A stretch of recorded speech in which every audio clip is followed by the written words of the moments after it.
presentar este tema que para todos ustedes yo espero podamos ser de utilidad y que sobre todo es un tema con respecto de manera frecuente en su práctica clínica y sobre todo ante ustedes también en lo que es el día a día en el Instituto Mexicano del Seguro Social y también la vía privada, la presbiacusia y tinnitus. Entonces vamos a mencionar, aunque van de la mano, realmente es una patología que estoy seguro que ustedes la ven día con día.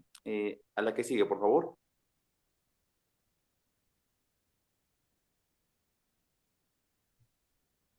Bien, bueno, primero que nada, siempre hay que mencionar que lo que es la presbiacusia y el tinnitus, pues es sin lugar a dudas una pérdida gradual de la audición, ¿de acuerdo? En lo que es que ocurre a medida de que la persona envejece, es decir, nosotros le denominamos un envejecimiento celular auditivo, ¿de acuerdo? Esto se relaciona con la cuestión fisiológica comúnmente que ocurre en el ser humano entre los 60 y 65 años de edad. Normalmente la presbiacusia, pues hoy en día, para que sepan, está ya documentada como una enfermedad, por lo menos en el adulto mayor, la tercera causa más frecuente de enfermedades de origen degenerativo. Y bueno, pues sabemos que lo más importante es buscar la prevención para que no altere la calidad de vida de las personas. La que sigue, por favor.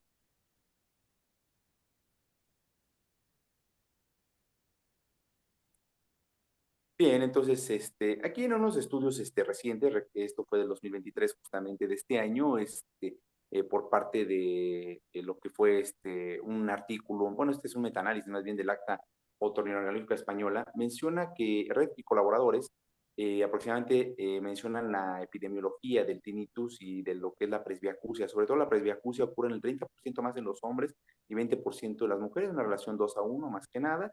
En Europa se ha notado que en los últimos años los pacientes pueden presentar una pérdida auditiva de 30 decibeles o más a los 70 años y del 55 a 45% respectivamente hasta los 80 años de edad inclusive.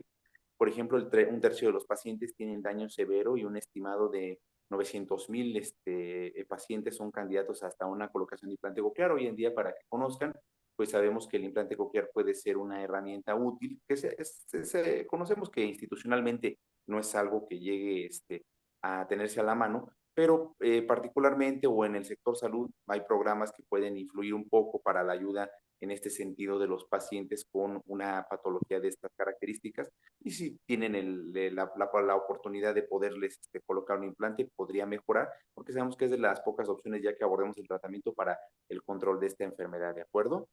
Muy bien. ¿En la que sigue, por favor?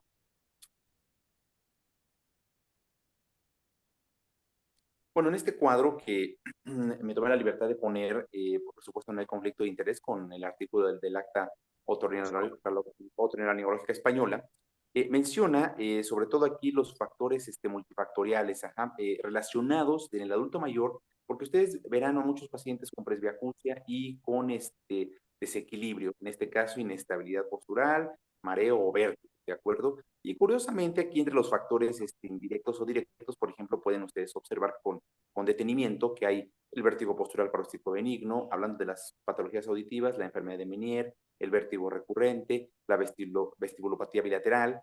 También tenemos indirectamente lo que es pues, la neuropatía periférica, la diabetes, también la pérdida de movimientos o sensibilidades en los pies, por ejemplo, de una alteración neuropática, un antecedente de un EBC o un problema cerebrovascular, o por ejemplo la dificultad en la percepción también que ocurre mucho en el adulto mayor después de los 70 años, la polifarmacia, sin lugar a dudas, lo que es alteraciones de la memoria, osteoporosis, enfermedad de Parkinson, glaucoma, alcoholismo y depresión, y la edad, ¿no? Entonces, esto es importante, sobre todo para que observemos que la presbiacusia también tiene múltiples factores, no exclusivamente auditivos, que pueden llegar a producirla, más que a generarla, perdón. La que sigue, por favor.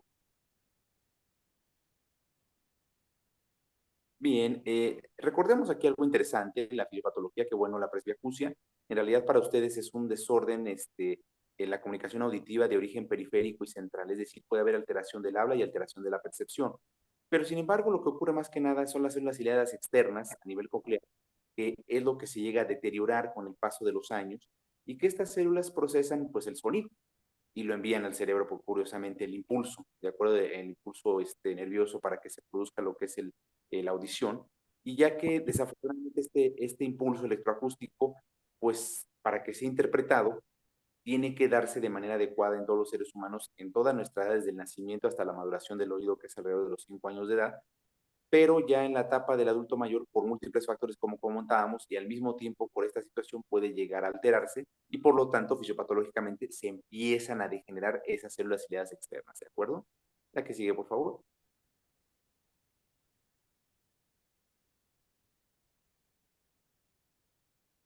Bien, en este pequeño esquema que les coloqué a ustedes es para que tengan una idea, porque sabemos que luego muchas ocasiones en medicina familiar un poquito se les critica el hecho de que cuando los pacientes preguntan, es que mi médico no me comentó que realmente no voy a oír por la edad, o que si ya no oigo por la edad ya no tengo remedio. Bueno, realmente no es eso.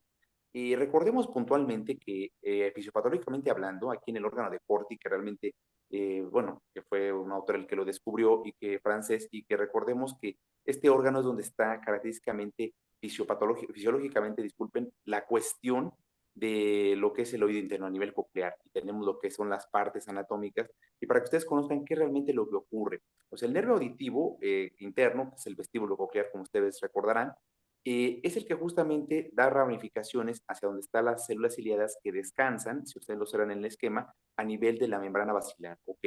Y justamente los cilios de estas células ciliadas, propiamente hablando, las células ciliadas externas, que son las que más se alteran, son los que se empiezan a dañar, por ejemplo, porque el líquido perilinfático que pasa a nivel de esa zona ya no recibe la suficiente irrigación, ya también tiene alteración en lo que es la liberación de electrolitos, por ejemplo, sodio, calcio, potasio, o por ejemplo también inclusive se empiezan a degenerar por algún tipo de isquemia o algún antecedente de algún trauma acústico. Entonces, propiamente antecedentes de enfermedades auditivas pueden también hacer un proceso de un daño auditivo propiamente severo, y por lo tanto la presbiacusia se puede presentar inclusive, para que sepan, en pacientes más jóvenes, antes de los 60 años de edad, por ejemplo 55 años. Entonces, aquí puntualmente, fisiopatológicamente, el daño principal ocurre en esta zona, y que en realidad el paciente no es que ya de plano se murió este organismo por la edad, porque son miles de células. En teoría hay más de 30,000 células ciliadas a nivel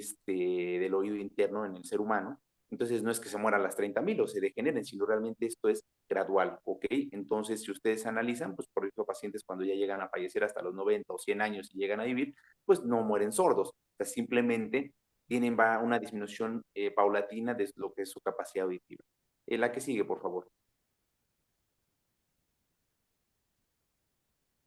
Bien, los síntomas, esto es llamativo porque podría llegar a generarse una confusión, ¿ok? Entonces vamos a proponerlo de esta manera, ¿no? Tenemos lo que es de los síntomas, lo que es el tinnitus, lo que es el mareo, o es más frecuente que observen pacientes con presbiacusia con desorden del equilibrio, por ejemplo, mareo, no exclusivamente vértigo, de eso ahorita vamos a puntualizar esa separación, una plenitud óptica, o una alteración de la discriminación de los sonidos.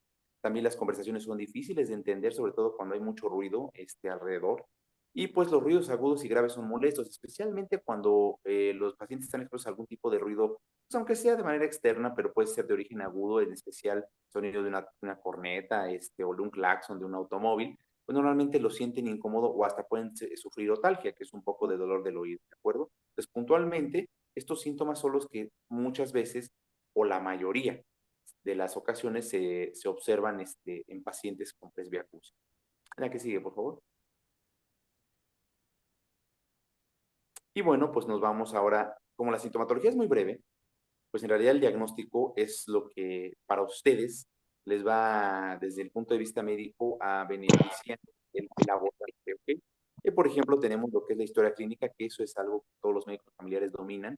Lo que es también la exploración física. En muchas ocasiones, en la exploración física, por ejemplo, en residentes de medicina familiar que tengo la oportunidad de que roten conmigo, o por ejemplo, residentes de otorrinolaringología y cirugía de cabeza y cuello, se les comenta que la otoscopía, pues es básica.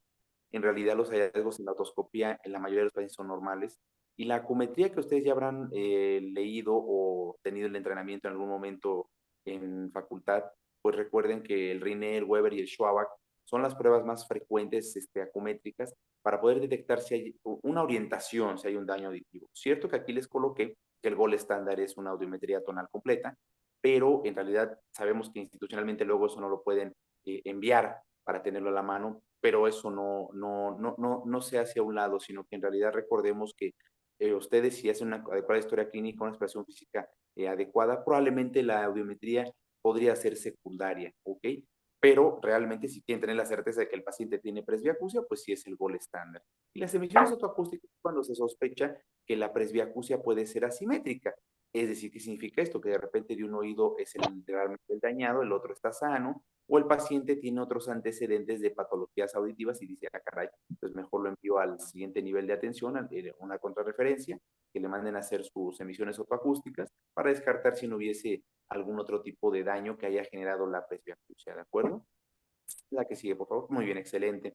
El tratamiento, bueno, el abordaje aquí de la presbiacusia, si lo observamos en esta diapositiva, vemos que hay que evitar, pues por supuesto, medidas no farmacológicas, ¿no? Y tenemos lo que es evitar ruidos fuertes e introducción de objetos o cuerpos extraños a los oídos, medicamentos ototóxicos que ya los conocerán ustedes ampliamente, como los aminoglucósidos, como lo que es los macrólidos, algunos de ellos como claritromicina, como el uso de ácido acetil salicílico a dosis muy elevadas, arriba de 300 miligramos al día, por ejemplo, también antineoplásicos como carboplatino, cisplatino, doxorubicina, metotrexato, ciclofosfamida, por ejemplo, también la cloroquina, que inclusive ustedes ya tienen conocimiento que fue usada ahorita recientemente, aunque sea de manera experimental en pacientes con COVID-19. Por ejemplo, también otro medicamento tóxico frecuente, la furosemida, también ya se ha documentado que puede generar un daño auditivo. Entonces, mientras el paciente tenga esa prevención contra esos medicamentos, eso va a ayudar mucho para preservar su audición. Los protectores auditivos contra ruido, esto es más de una relación laboral, especialmente con pacientes que pudiesen tener una alteración laboral, por ejemplo, por exposición a ruido intenso, entonces ahí un protector auditivo puede ayudar. Ahora, aquí abajito, los auxiliares auditivos externos, que sería lo principal para ustedes, así como el implante coclear y los implantes de conducción ósea o baja. Esto realmente lo tiene que indicar un audiólogo o un otorrino, pero en sí, a fines prácticos, les voy a dar una situación que veo diariamente en todos los pacientes de vía particular y vía Instituto Mexicano de Seguro Social. Los pacientes que tienen presbiacusia, pues en muchas ocasiones están como con la limitación o la desidia de no querer usar un aparato auditivo o pensar que el aparato auditivo pues no es curativo y pues realmente en sí no lo es. Pero los pacientes empiezan con por así decirlo, esa negativa y entonces pues cuando ustedes les dicen, hasta en una consulta de médico familiar, es decir, ustedes como especialistas ven, están viendo al paciente, lo exploran, dice, tiene usted presbiacusia, lo más seguro es que le sugiera un auxiliar auditivo. Y entonces de repente, pues ahí que el objetivo sería darlo de alta, el paciente empieza a decir, bueno, no me va a mandar al especialista pensando que ustedes lo que le dijeron no fue correcto, pero en realidad lo que le dijeron fue correcto. O sea, en realidad, el paciente probablemente use un auxiliar auditivo, no hay medicamento, no hay cirugía en sí para esto.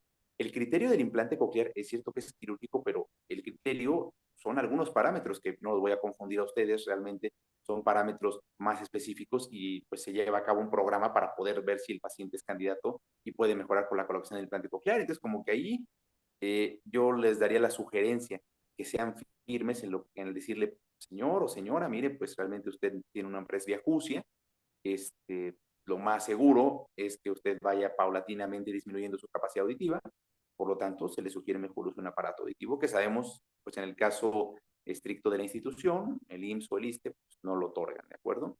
La que sigue, por favor.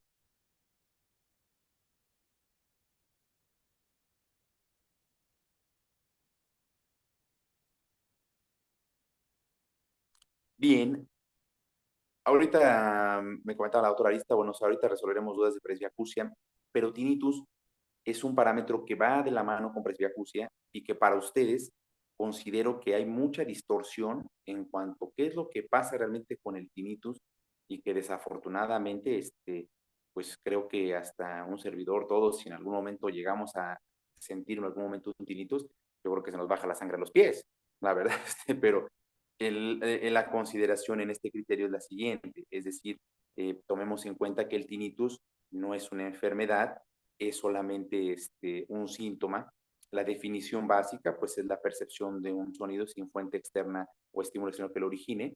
Es un síntoma, una enfermedad, como dijimos, más frecuente en mujeres y en hombres. ¿Por qué les puse una interrogación? Porque en este metaanálisis que tuve la oportunidad de participar y que por supuesto en la American Family Physicians está publicado a la mano por si ustedes lo quieren consultar, pues no hay evidencia de que sea más frecuente en hombres que en mujeres. Cierto que hay más patologías en el sexo femenino que pueden llegar a originar tinnitus, pero sin embargo es el mismo nivel, ¿de acuerdo? ¿A qué sigue, por favor? Y bueno, la epidemiología, esto sin lugar a dudas va a ser interesante para ustedes, pues afecta a más de 740 millones de adultos mayores de 65 años en el mundo. Caray, eso es una cifra elevadísima. Y comprendo que pues es algo que ahorita hablemos acerca del abordaje y del manejo. En realidad tenemos que tener que en cuenta que el tinnitus no es un problema serio, sino o que muestre gravedad, sino que más bien es incómodo, y lo que tenemos que hacer ahí para todos ustedes es ver la oportunidad que este padecimiento sea completamente mitigado para que las patologías de base ustedes las puedan controlar sin problema. Aquí en la epidemiología vemos que no hay diferencia de sexo, como se les había comentado previamente. Aumenta más por edad, es cierto, más de 10% en adultos jóvenes, más del 14% en adultos de mediana edad y más del 24% en adultos mayores. Está publicado en este artículo del Global Prevalence and Incidence of Tinnitus Systematic Review and Meta-Analysis, el JAMA, que ustedes también pueden tener acceso sin problema, una prevalencia del 10 al 15%, y pues es preferentemente su aparición o de manera frecuente entre los 60 y 65 años de edad. La que sigue, por favor. Y bueno, en esta clasificación del tinnitus, vemos claramente, es una clasificación de este artículo del Colegio Real Australiano de Médicos Generales del 2018.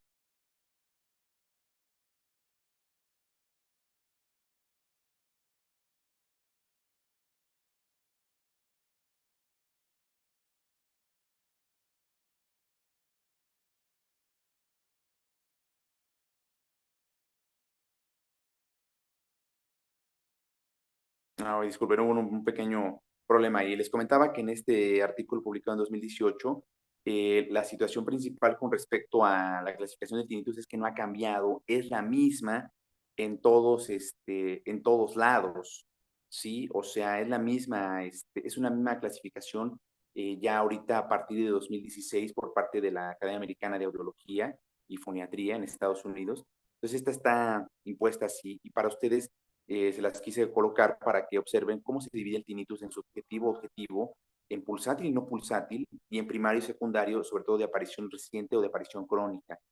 En el criterio de aparición reciente, pues ese sería menor de 6 meses. Pero claro, nosotros tenemos por definición que las patologías o las enfermedades, la mayoría de las veces, algo crónico se considera más de 3 meses.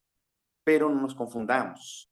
En realidad, hablando del tinnitus, como no es una enfermedad como tal, la aparición del síntoma puede prolongarse. O sea, entonces realmente si es de más de 6 meses ya se consideraría algo crónico. El objetivo subjetivo, por ejemplo, lo subjetivo, pues solamente el oído afectado, ahí el paciente puede solamente escucharlo él, ¿de acuerdo? Y en el objetivo, ahí el sonido puede ser escuchado por el examinador, por ejemplo, en una disfunción de articulación temporomandibular o una malformación vascular, por ejemplo, o una tumoración vascular, como por ejemplo un meningioma, ¿de acuerdo? De ahí donde tenemos nosotros ese parámetro importante. La que sigue, por favor.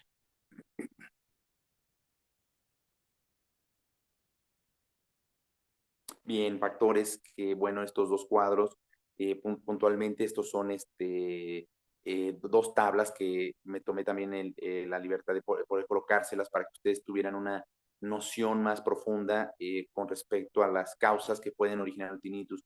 Pueden ser infecciosas, una enfermedad de Lyme, por ejemplo, sífilis, una enfermedad viral, una patología metabólica, que es algo que ustedes dominan, como una diabetes mellitus, una dislipidemia, una deficiencia de vitamina B12, también una hipertensión, neurológicas como una hipertensión intracraneal, desafortunadamente, un espasmo del músculo tensor del tímpano, una esclerosis múltiple, de acuerdo, también una malformación de arno diario, una malformación vestibular o incluso una migraña vestibular. Del oído, por ejemplo, lo que nosotros vemos frecuentemente en la consulta como una enfermedad de Meniere, una otitis media con derrame, otitis media crónica, una otitis media con esteatomatosa, un cerebro impactado, una otosclerosis, una trompa de Eustaquio patulosa, por supuesto, una perforación de la membrana timpánica o un schwannoma vestibular, también desafortunadamente un tumor de oído que es el más frecuente, la patología es el tumor de oído más frecuente de oído interno. y que, bueno, pues desafortunadamente puede generar este síntoma. También somático, una disfunción de articulación temporomandibular, toxicológico, uso de medicamentos que pueden generar tinnitus. Hay varios de ellos también, como son los ototóxicos. Luego, por ejemplo, traumáticos, como la remoción del cerebro, entonces iatrogénica, o para problemas vasculares, ¿no? Como una malformación venosa, una arteriosclerosis. Entonces, de ahí tenemos que característicamente todo ese tipo de problemas pueden llegar desafortunadamente a generar algún tinnitus. La que sigue, por favor.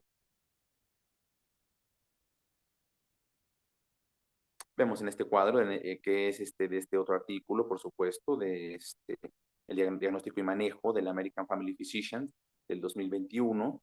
Vemos claramente los medicamentos asociados con tinnitus. Esto es interesante para ustedes porque es algo que mucha gente pensaría que muchos de estos medicamentos son de especialistas. Hay que tener mesura en cuanto a esa cuestión, porque los médicos familiares pueden tener acceso a estos medicamentos y puntualmente deben de conocer el hecho de cuáles son los que pueden generar un tinnitus, por ejemplo, unos anestésicos, unos antiepilépticos como carbamazepina, antiinflamatorios no esteroideos como comentábamos, aspirina, agentes antimaláricos como cloroquina, agentes antimicrobianos como aminoglucósidos, macrolio, les comentaba, tetraciclina también se ha documentado recientemente, agentes antineoplásicos, sin duda, prácticamente podría asegurar que desafortunadamente casi todos los antineoplásicos pueden tener esa posibilidad de generar un tinnitus crónico. Tratamientos para enfermedades virales como hepatitis C, inmunosupresores, sin lugar a dudas, también pueden ser como interferones. Diuréticos de asa como furosemide, por ejemplo, anestésicos paralíticos como el amonio cuaternario o el bencuronio, inhibidores de fosfodiesterasa, que eso uno lo puede tomar en cuenta, pero por supuesto el sildenafil también es algo que puede generar eso. Vacunas contra VPH, está documentado que no en todos los pacientes, pero pueden llegar a originar un tinnitus crónico. Hay que tener cuidado ahí porque eso más bien depende del grupo de vacunas. Aquí, para no hablar de marcas, o sea, podemos mencionar varias de ellas, pero por ejemplo la Gardasil inclusive se mencionó que había datos de pacientes con tinnitus. Entonces nada más es tener un poquito de comentario que puede ser un tinnitus crónico, pero transitorio, ¿ok? Y pues por ejemplo ortovastatina también se ha documentado, antiarrítmicos o agentes hormonales. ¿La que sigue, por favor?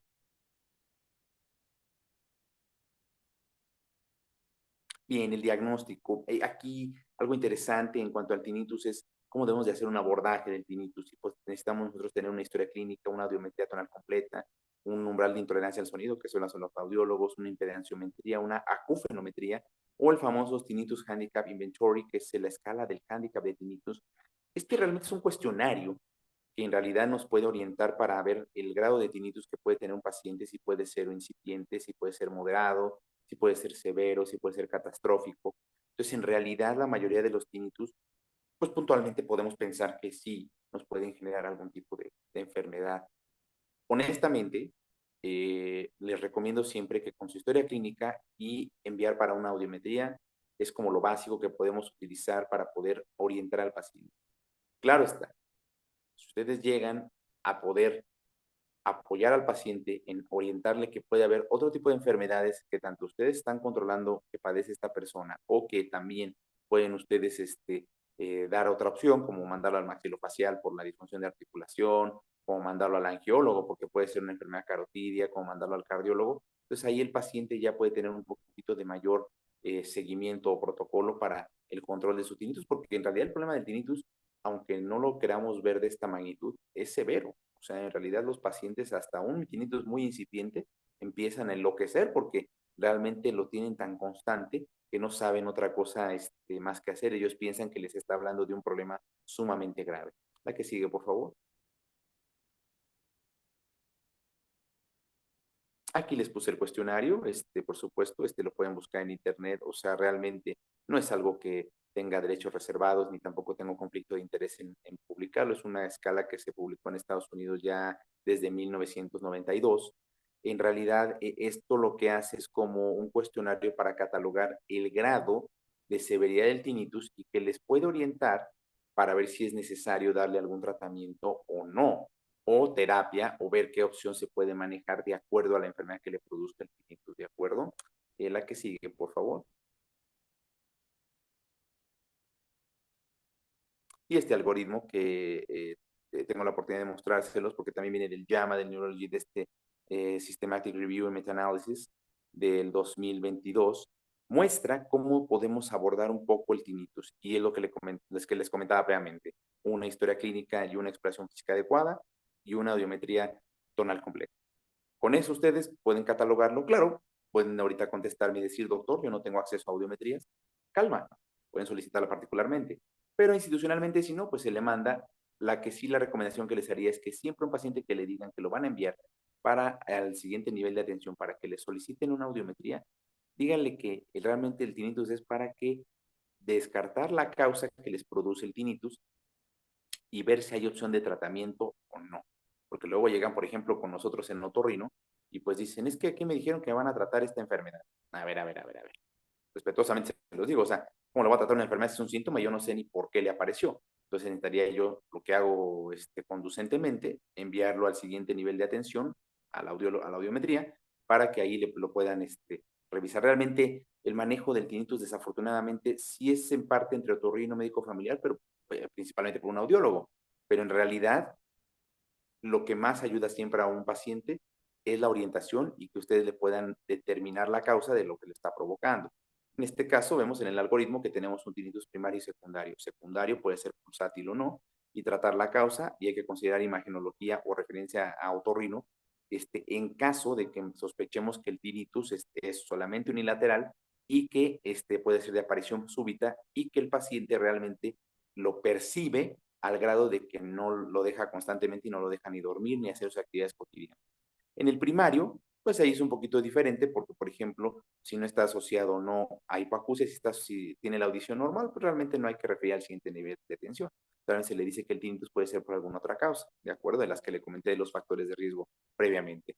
Se puede considerar, por ejemplo, enviar al audiólogo o no. Y, por ejemplo, en otros casos, pues se puede ver si necesitan terapia de sonidos o una terapia cognitivo-conductual, ¿de acuerdo? La que sigue, por favor.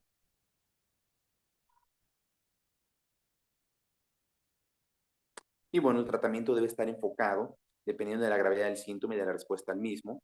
Tiene que estar dirigido en atención al daño que puede generarse en el paciente, tanto emocional, psicológico, físico. Y como les comentaba, el tratamiento es multidisciplinario. Por eso lo marcamos ahí con rojito, ¿de acuerdo? La que sigue, por favor. Y vemos aquí los métodos pues, actuales para tratar un tinnitus crónico subjetivo, un tinnitus que tenga una característica puntualmente que sea pues insoportable, ¿no? Para los pacientes. Y en esto pues tenemos que considerar que ahorita lo que ha tenido mucho éxito para que sepan es la terapia cognitivo-conductual, o sea que enviarlos al psicólogo o al audiólogo no está de más, ¿de acuerdo? Propiamente lo que es la terapia de sonidos con estimulación acústica, eso lo pueden hacer ustedes fácilmente en YouTube, le dicen que descargue unas canciones, unos sonidos enmascaradores, o música clásica, o por ejemplo música de relajación antes de dormir, y eso ayuda mucho, tiene evidencia que puede ser exitoso hasta durante 10 o 12 meses. Por ejemplo, tratamientos considerados para enfermedades asociadas a tinnitus, por ejemplo, si tienen depresión, si tiene algún tipo de ansiedad, algún tipo de enfermedad de origen psiquiátrico. La terapia de reentrenamiento cognitivo, esa es usada por los audiólogos, es bastante efectiva, pero sin embargo también ha perdido su auge ya. La melatonina es cuando están asociados a trastornos del sueño, pero ha demostrado ser exitosa, aunque les somos sinceros, no es es como un tratamiento coadyuvante, ¿ok? El tratamiento a evitar pues son benzodiazepinas, clonazepam, anticonvulsivos, lo que es la estimulación electrocraneal o transcraneal es exitosa, pero probablemente eso en el Seguro Social, hasta donde tengo conocimiento, no lo hacen. Entonces, pues la verdad, es como que ustedes tengan conocimiento que se puede usar, pero no sería el tratamiento ideal, ¿ok? La estimulación bimodal, la descompresión microvascular, en caso de que el paciente tenga una alteración vascular que le esté generando, de origen vascular, perdón, que le esté originando el tinnitus. Por ejemplo, el ginkgo biloba, ya ha habido metaanálisis recientes de que desafortunadamente no desaparece el tinnitus, pero puede ayudar realmente el periodo de tiempo de lo que es el ginkgo biloba, de lo que es el óxido nitroso, puede ser utilizado hasta por 6 meses. El oxígeno hiperbárico también en más de 10 sesiones ha demostrado una efectividad de hasta un 20%, 25%. Y la acupuntura también, y si se fijan la acupuntura por último, algo interesante es que es utilizado sobre todo como una cuestión de medicina alternativa, lo cual eso es bueno, porque realmente la cuestión de lo que es la acupuntura, es como una medida relajatoria también para el paciente. La que sigue, por favor. Nuevamente nos vemos aquí el modelo ABC. Este modelo de este artículo de las clínicas de Norteamérica de otorrinolaringología del 2020 muestra cómo podemos abordar en estos parámetros al tinnitus que le genera a un paciente alteración emocional, de física o del comportamiento de su día a día. Vemos aquí claramente que el paciente puede llegar a observar que el ruido pues no significa que para él hay algo malo, lo que les comentaba es más emocional, que significa que ha empeorado y que pues, le impide concentrarse y que le impide trabajar, entonces eso le va a generar un problema severísimo. Entonces lo que hay que hacer ahí, por ejemplo, es ver las consecuencias que le puede generar.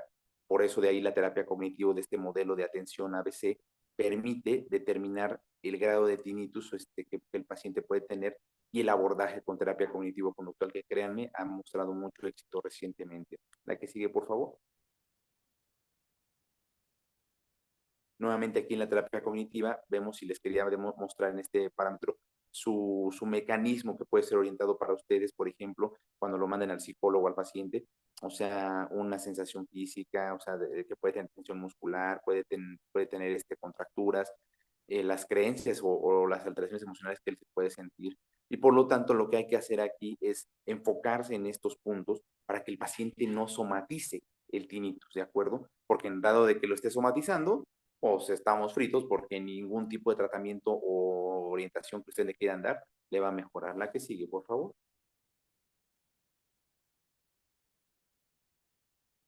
Vemos aquí las alternativas que podemos usar de tratamiento. Las prótesis auditivas han demostrado que los auxiliares auditivos externos, hay algunos con enmascaradores de sonido de tinnitus, pueden ayudar.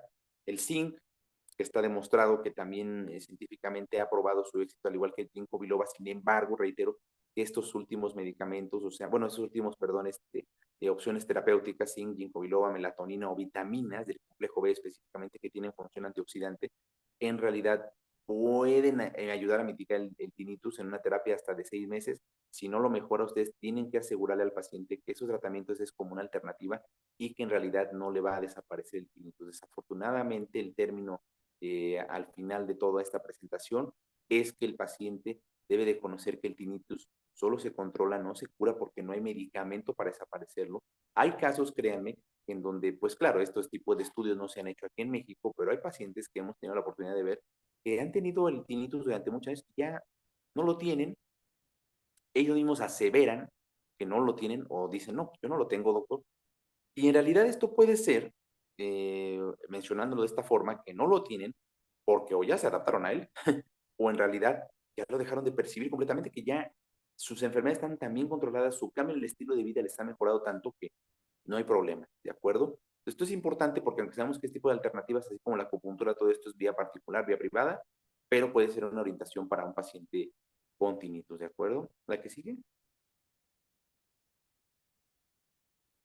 Y bueno, por último, la terapia de reentrenamiento del tinnitus, que es algo que también les quería compartir, una efectividad de 12 a 18 meses desde 1995. En realidad, este tipo de terapia ha mostrado éxito, sin embargo, ha perdido su auge y realmente ya se ha demostrado que los otros tipos de tratamientos son hasta mejores, de una mejor especificidad y sensibilidad para el tratamiento del tinnitus.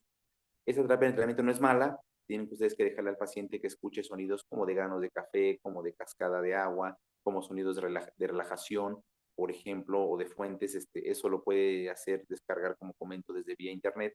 Y el paciente lo tendría que hacer durante 30 a 60 minutos diariamente antes de dormir, como una medida de higiene de sueño para que el paciente esté relajado, tranquilo. Y lo tendría que hacer durante 12 meses para ver que haya ayuda para mitigarle el ruido, ¿de acuerdo? Evitar los ambientes silenciosos, que es algo que le puede ayudar. La efectividad a largo plazo, pues, como les comentaba, podría ser hasta 10 a 18 meses, pero no hay garantía. O sea, sí puede mejorar, pero hay pacientes también que le van a decir, no, pues es que yo lo he estado haciendo, doctor, y realmente no he mejorado completamente. No ha mejorado completamente, entonces, calma, se tienen que dar otras opciones, como el manejo multidisciplinario, como el psicólogo, el audiólogo, el otorrino, o en su defecto eliminar la reacción para disminuir la percepción del sonido. Creo que esta es la última, creo, ¿verdad?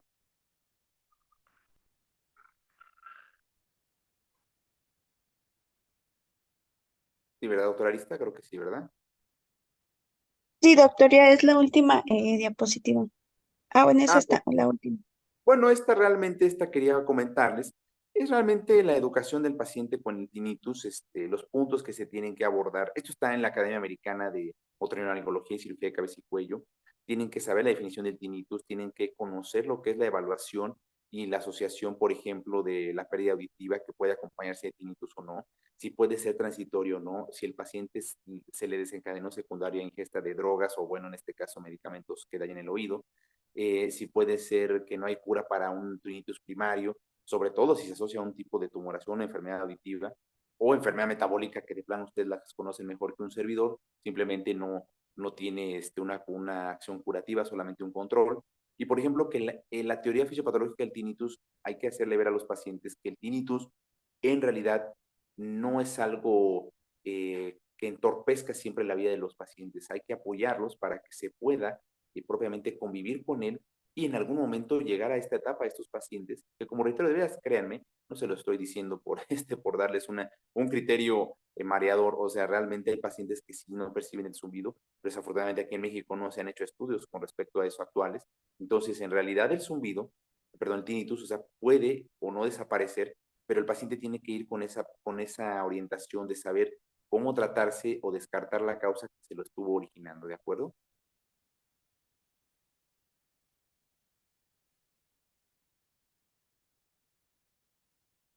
Creo que ahora sí ya es la última. Muchas gracias. Realmente si hay dudas, recordemos por último punto para ustedes que algo que siempre les comparto a los médicos familiares es la realidad de que el tinnitus y la presbiacusia van de la mano. Es algo que ustedes ven diariamente y que la sugerencia es que lo sepan abordar, sepan que hay opciones de manejo y que es algo que hasta inclusive me puedo atrever a decir que ustedes lo pueden egresar sin problemas. Realmente muchos pacientes tienen mucha confusión con respecto a eso. Es como la presbicia, la vista cansada, les dan los lentes, se soluciona el asunto, pero sin embargo hay que también decirles que tienen que tener su seguimiento anual, etcétera, ¿de acuerdo? Muchas gracias. No sé si queda alguna duda por ahí. Muchas gracias, doctor Enrique. No sé si alguno de los colegiados tenga alguna duda para que la pueda colocar en el chat y pueda el doctor apoyarnos respondiéndola. Como nos comentó el doctor Enrique, pues sí hay que diferenciar también la cuestión de los síntomas de las enfermedades, porque efectivamente no muchos pacientes llegan y tienen el síntoma y piden inmediatamente pues ser referidos con algún otorrino y en ocasiones lo que debemos realizar pues es un buen interrogatorio, una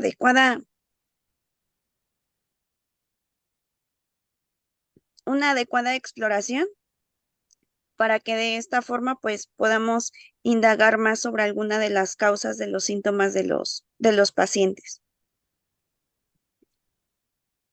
No sé si alguno de los colegiados tenga alguna duda que pueda colocarla en el chat para que el doctor Enrique nos pueda apoyar respondiéndola.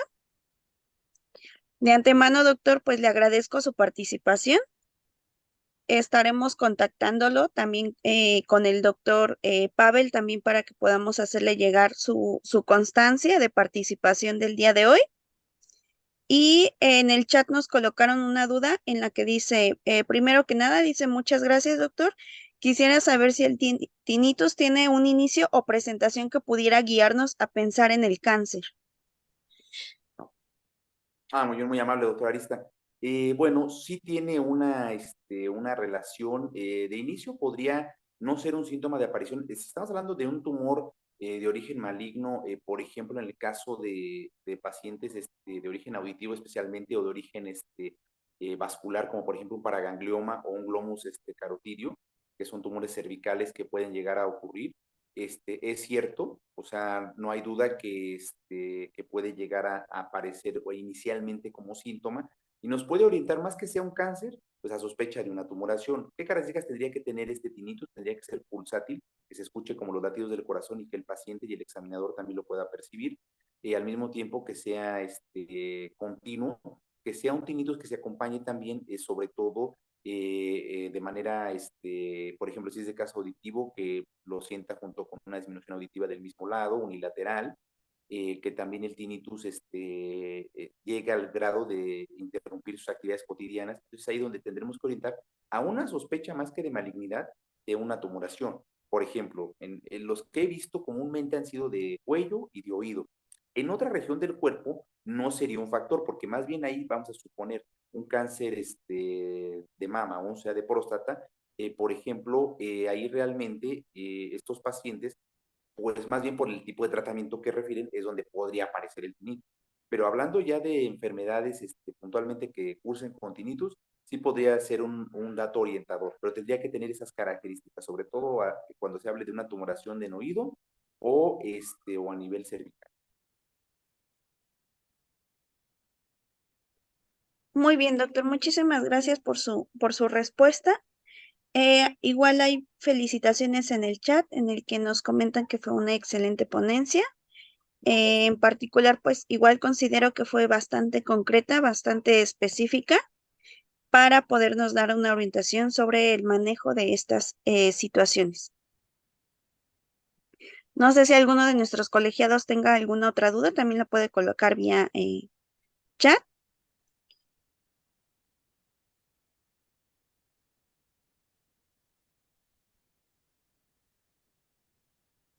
Hay una pregunta más. Nos plantean un caso, doctor. Viene una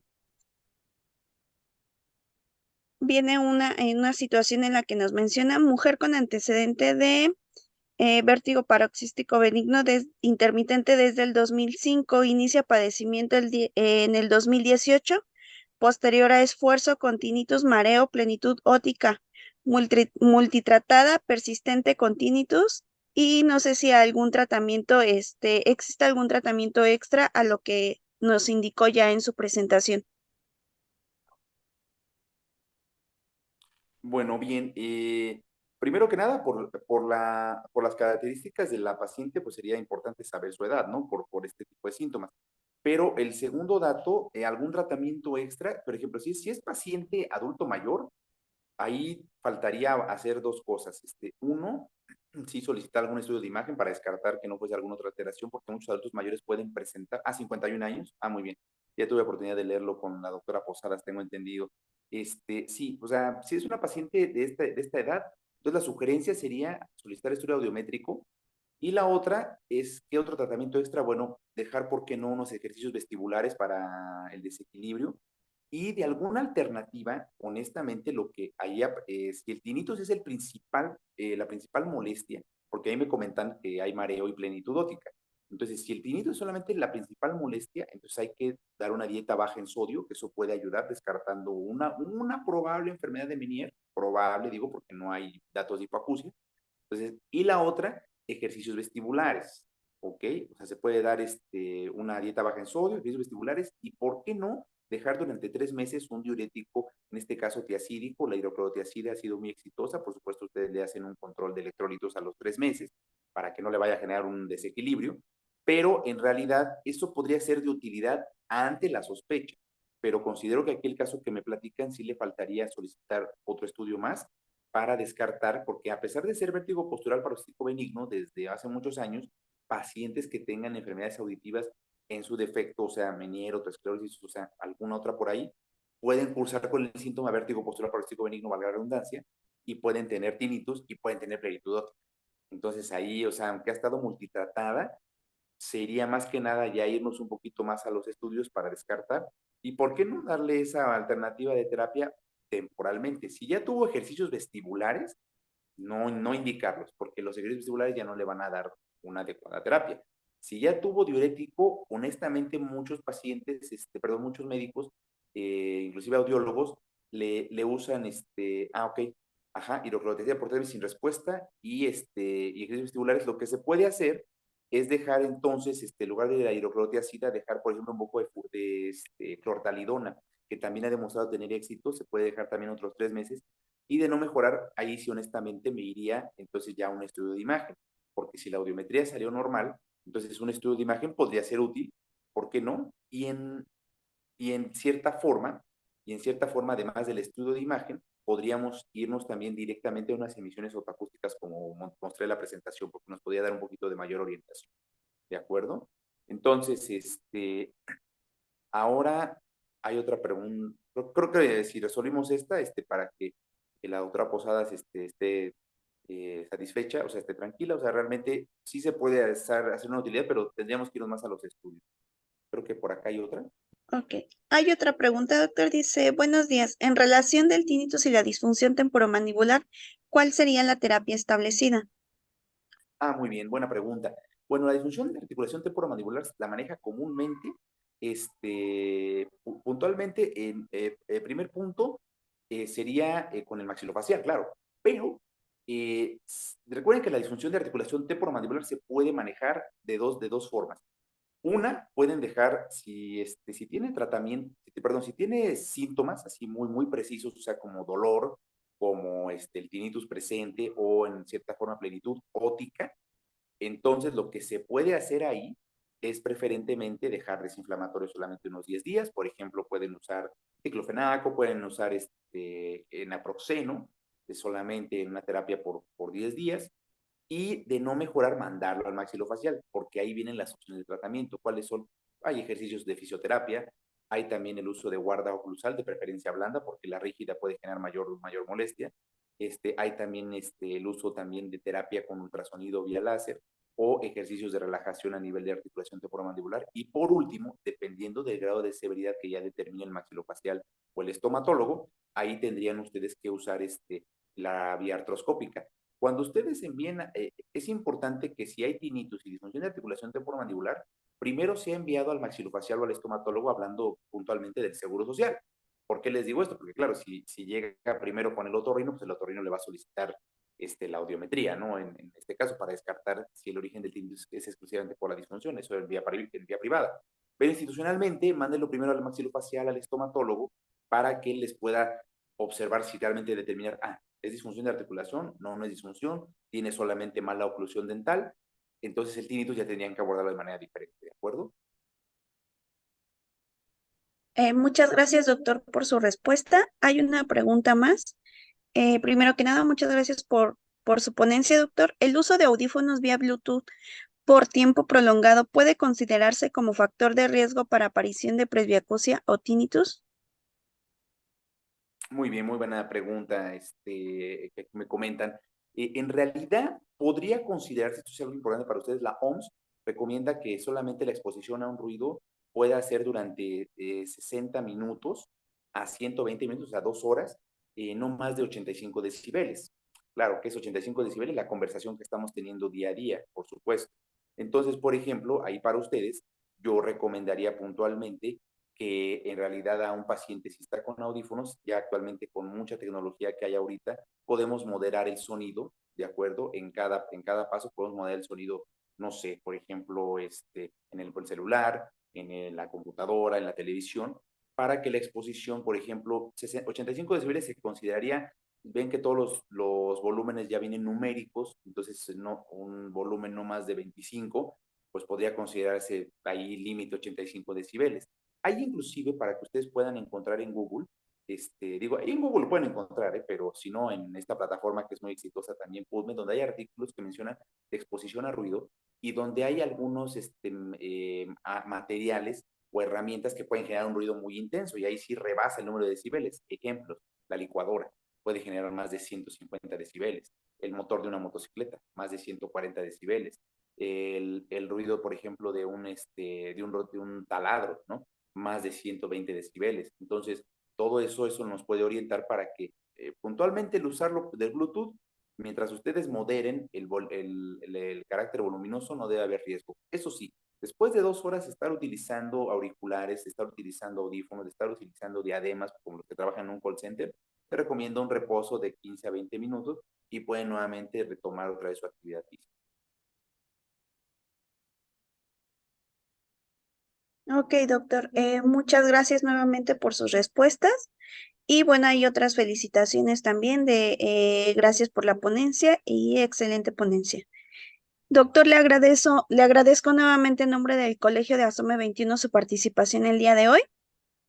Y nuevamente le reitero, estaremos contactándolo para la cuestión de su constancia de participación. Muchas gracias, doctor. No, muchas gracias a todos ustedes, muy amable a usted, doctor Arista, al doctor Pablo Hernández y a la doctora Palas, por supuesto, que es presidenta de su colegio, el haberme hecho la invitación. Y pues yo reitero, estoy a sus órdenes, ahí en el Hospital HXZ 47 de la Unidad Vicente Guerrero, ahí para cualquier duda o aclaración, recordemos que pues este tipo de patología es algo frecuente que ustedes pueden tener día a día con cualquier paciente, vía particular o vía privada, ¿de acuerdo? Pero muchas gracias, doctores, espero que pasen felices fiestas y pues muy amables, cualquier duda, estamos para servirles.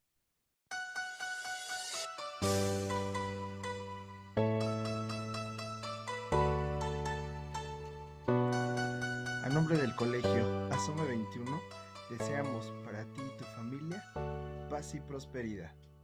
Felices fiestas y un feliz 2024. Gracias.